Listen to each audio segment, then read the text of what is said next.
Halo sahabat Mas'ul Hadi, mari tetap menjalani hidup dengan penuh semangat, terus menebar kebaikan dan berbagi dengan sesama.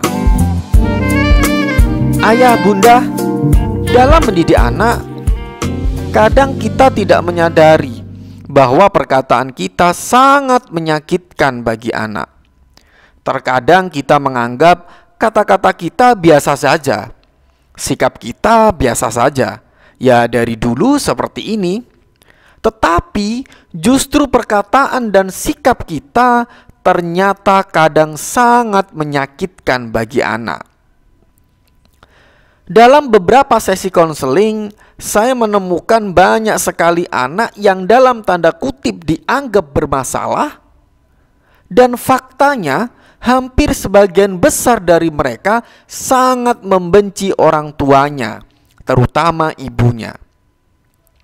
Padahal ketika kita diskusi dengan kedua orang tuanya sangat menyayanginya. Nah, dari sini jika kita simak apa yang dijelaskan oleh orang tua, bisa ditemukan bahwa kata-kata atau sikap sayang yang disampaikan oleh orang tua itu justru yang dianggap sebagai sesuatu yang sangat menyakitkan bagi anak. Contoh, ada anak laki-laki kelas 2 SMP. Saat waktu pulang sekolah, tiba-tiba hujan turun sangat deras, sehingga orang tua menjemput anak dengan membawakan jas hujan. Niat baik ini tentu agar anak tidak kehujanan dan tidak sakit. Tetapi ternyata ini justru membuat anak menjadi sakit hati pada orang tuanya, karena dia malu diperlakukan seperti itu di depan teman-temannya.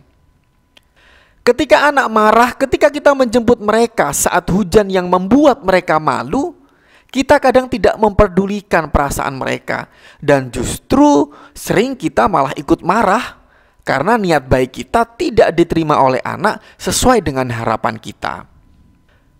Pernah juga suatu ketika saya tanya sama anak saya, "Nak, ayah dalam 1 minggu ini pernah marah gak sama kamu?" "Pernah ya," jawab anak saya. Nah, di situ saya sebenarnya agak kaget. Padahal selama seminggu ini saya ingat-ingat, saya cari-cari, saya merasa tidak pernah marah sama sekali. Kemudian saya tanyakan, kapan dan saat apa? Kemudian anak menjawab, "Kemarin ya, saat ayah meminta saya mengembalikan mainan." Kemudian saya baru ingat bahwa saat itu memang saya meninggikan nada suara saya. Tetapi saya benar-benar tidak marah. Namun hal tersebut dianggap anak sebuah kemarahan. Ternyata kita sebagai orang tua sering tidak menyadari bahwa saat kita berbicara dengan nada yang cukup tinggi, bisa dianggap anak itu adalah kemarahan dan membuat dia sakit hati. Apalagi kalau ternyata kita sebagai orang tua memang sering marah dan membentak anak. Bagaimana perasaan anak? Tentu akan sangat menyakitkan dan pasti berdampak buruk pada mereka. Tapi bagaimana Pak? Kan memang dia menjengkelkan. Dia harus tahu bahwa sikapnya tidak tepat. Iya benar, saya setuju. Anak harus dididik untuk tahu mana yang boleh dan mana yang tidak. Dia harus tahu ketika dia melakukan kesalahan, dia harus ditegur agar tidak mengulangi lagi. Tetapi kita tidak perlu mengingatkan anak dengan marah atau bahkan membentak.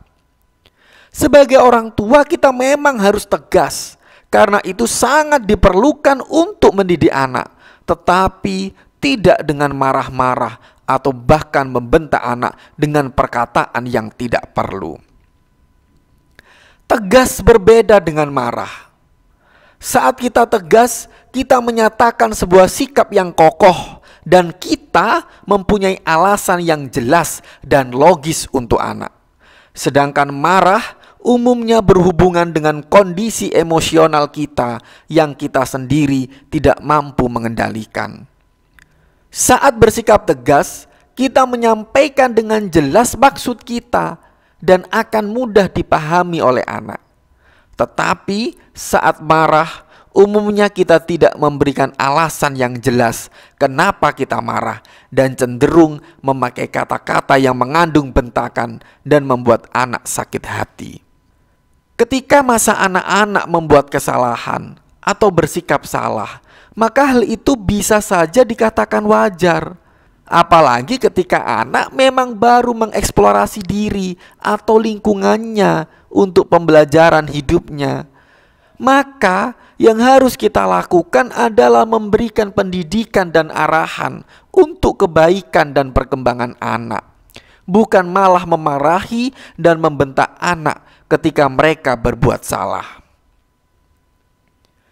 Berikut 5 cara yang bisa kita lakukan untuk mencegah diri kita marah dan membentak anak. Yang pertama, pahami bahwa dia masih anak-anak. Saat mereka berbuat kesalahan yang membuat kita terpancing untuk marah, cobalah sejenak duduk dan berpikir, sebenarnya apa yang mau dilakukan anak? Atau tanyakan kepada mereka, sebenarnya mereka mau apa?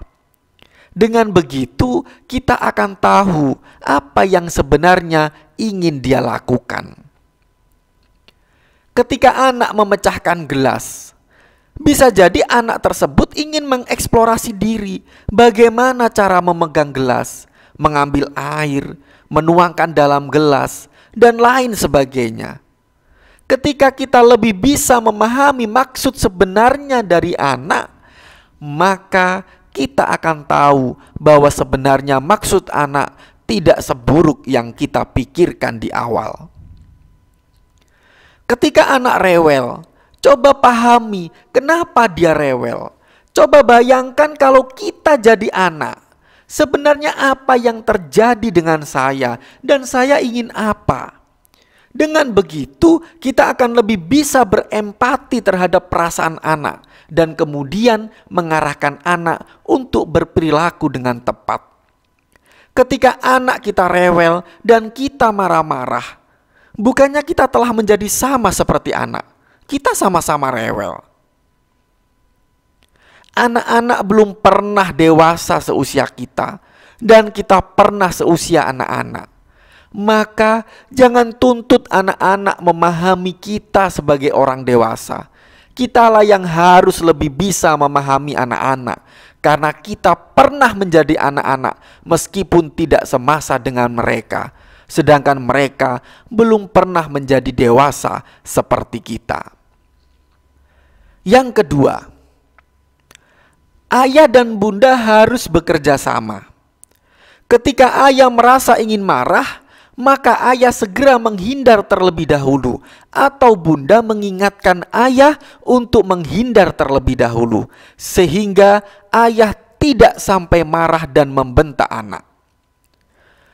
Untuk perilaku anak yang membuat ayah mau marah, maka bunda yang harus mengambil alih dalam menasehati atau mendidik anak, sehingga anak terhindar dari kemarahan dan bentakan yang tidak perlu. Begitu juga sebaliknya, ketika bunda ingin marah karena perilaku anak, maka ayah yang mengambil alih. Ayah dan bunda harus saling mengingatkan. Ketika salah satu dari ayah atau bunda ingin marah, maka menjauh terlebih dahulu untuk menenangkan diri adalah hal yang sangat diperlukan. Yang ketiga, ketika kita mau marah, bayangkan kalau yang marah kepada anak kita ini adalah orang lain dengan sikap dan kata-kata yang sama seperti saat kita marah. Bagaimana perasaan kita? Biasanya kita juga tidak akan terima ketika ada orang lain yang marah dan membentak anak kita. Hampir semua orang tua tidak terima ketika anaknya dimarahi dan dibentak oleh orang lain. Tetapi kenapa justru kita orang tuanya yang selalu marah kepada anak kita? Bukannya kita akan lebih sakit hati ketika kita dimarahi dan dibentak oleh orang yang kita sayang. Begitu juga anak akan lebih sakit hati ketika orang yang dia harapkan memberikan kasih sayang yang utuh dan melindunginya justru memarahi dan membentaknya. Yang keempat, kita harus mengetahui, menyadari, dan mengakui bahwa saat kita marah, sebenarnya yang bermasalah adalah kita, bukan anak. Apalagi kalau kita punya kebiasaan marah-marah. Bisa jadi kita memang sedang menyimpan emosi marah atau emosi negatif lainnya yang telah lama bersemayam di dalam diri kita dan seolah telah menggumpal semakin besar seperti bola salju yang hanya menunggu sedikit alasan saja, maka kemarahan itu akan muncul ke permukaan. Jika seperti itu, bisa jadi anak hanya menjadi pelampiasan kemarahan kita.